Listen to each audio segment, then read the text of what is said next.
Hey guys, SGT here. I had an agenda tonight, and I was going to talk about Mubarak's replacement. I was going to talk about the conflicts in Egypt and around the globe, and I was going to make the case that maybe it is all by a CIA or MI6 or combined CIA-MI6 design, that this whole thing has been orchestrated.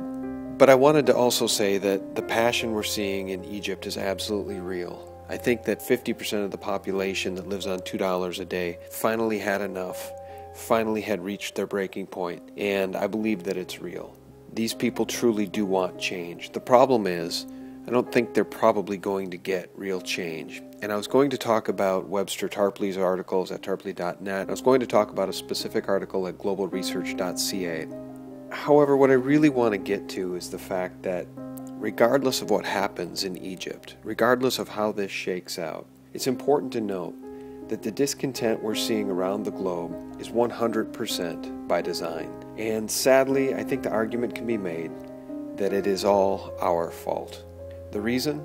During the crash of 2008, Hank Paulson went before Congress and demanded more than $700 billion for the banks. Congress relented, and we the people did nothing. That revolving door of credit opened to the banks, known as TARP, the Toxic Asset Relief Program, ultimately allowed the banks access to more than $20 trillion, according to Bloomberg.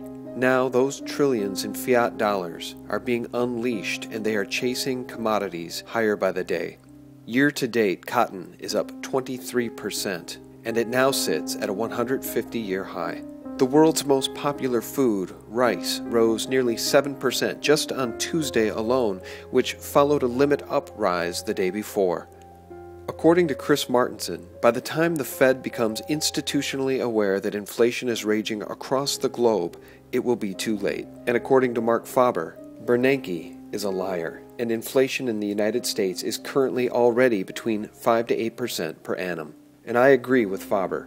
Bernanke is lying. The Fed is lying. Goldman Sachs and JP Morgan are lying. The Bank of International Settlements is lying. The IMF and the World Bank are lying.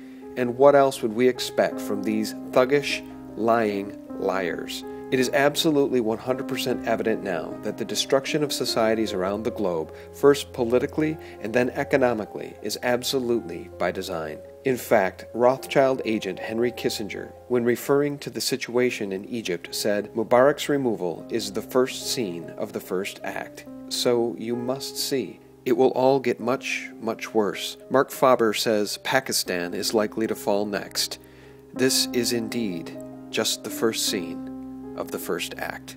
We gave the criminal bankers a blank check, and now they are using it to rape the world. They will cause the countless deaths of innocent lives around the globe, and they will not care. They are social Darwinists, and it's absolute power they crave. Power to decide who lives and who dies. These are the beginnings of massive inflation, and we in the United States have only been spared thus far because the dollar is the world's reserve currency. How much longer can it hold? Now, I don't think one of my videos could really be complete without the mention of my absolute favorite precious metal, silver. Why? Because as Lindsay Williams has said, the elite will make you so poor you will be unable to fight back.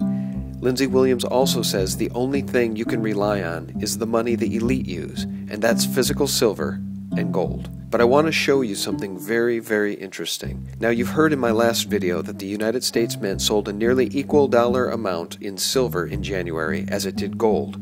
Nearly 1-to-1. Well, it's a trend.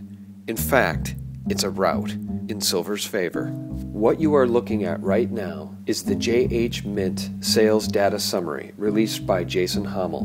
Now, Jason Hommel runs and owns the JH Mint. And what's interesting about his sales statistics is the JH Mint sold to the public $2.094 million in gold and $5.7 million in silver. That's nearly 3 times as much silver as gold. Now, for those of you that are starting to see things the way I do, this 50-to-1 silver to gold ratio is an absolute sham, and as the COMEX eventually melts down and the LBMA after that, silver will finally return to its true value, which is a price far higher than where it sits today. Godspeed, and thanks for watching.